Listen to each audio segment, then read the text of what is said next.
হাই friend, তো finally আমি পাঠশালা বৰ্তমান আহি পালোঁ। এয়া হাৱেটোৰ সিপিনেদি চিধাই গ'লে আপুনি চিধাই পাব, আৰু এই হাৱেটোৰ পৰা অলপ লেফ্ট চাইডে সোমোৱা এটা ৰাস্তা আছে।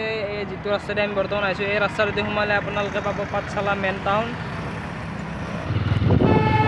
আমি এতিয়া পাঠশালা চহৰৰ মাজমজিয়াত উপস্থিত আছোঁ। আপোনালোকে জানেই সকলোৱে যে বজালী মহকুমাৰ সদৰ হয় পাঠশালা, সেইকাৰণে এইখন এখন চহৰ ৰূপে পৰিগণিত হৈ পৰিছে। এই পাঠশালা চহৰৰ কিছুমান ডিলাৰ আজি আপোনালোকক দেখুৱালোঁ যে পাঠশালা চহৰত এইটো মাজমজিয়াৰ কলেজ ৰোড হয়। এই কলেজ ৰোডত আজি মই উপস্থিত আছোঁ। মোৰ এজন ফ্ৰেণ্ডৰ সৈতে ইয়াত ভিজিট কৰিলোঁ। এই পাঠশালা চহৰৰ আছামৰ এয়া পাঠশালা চহৰৰ মাজমজিয়া। পাঠশালা চহৰখন আচলতে মেইনলি যোৱা কেইটামান দশকৰ পৰা শিক্ষাৰ ক্ষেত্ৰত এইখন পাঠশালাৰ চিনেমা হল হয়।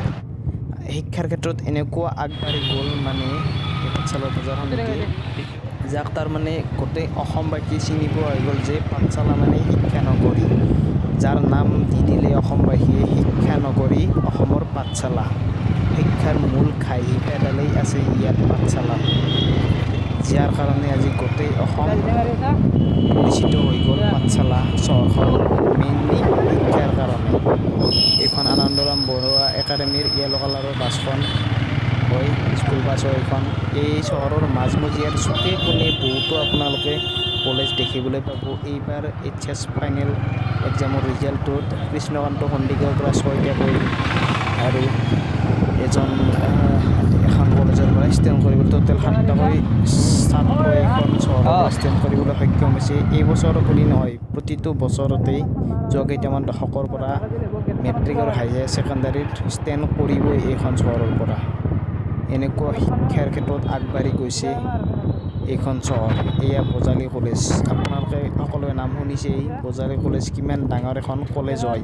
ইয়াত ছিট পাবলৈ বহুত মাৰ্কৰ প্ৰয়োজন হয়।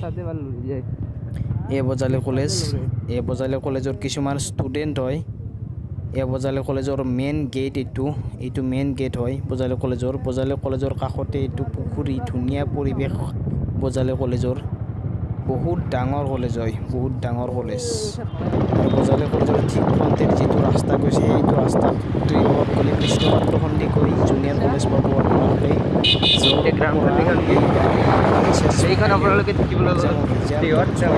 ষ্টুডেণ্টে ষ্টাণ্ড কৰিবলৈ সক্ষম হৈছিল।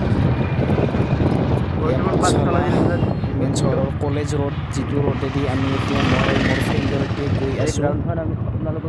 ইয়াত কিছুমান খেলৰ প্ৰেক্টিছ কৰা হয়,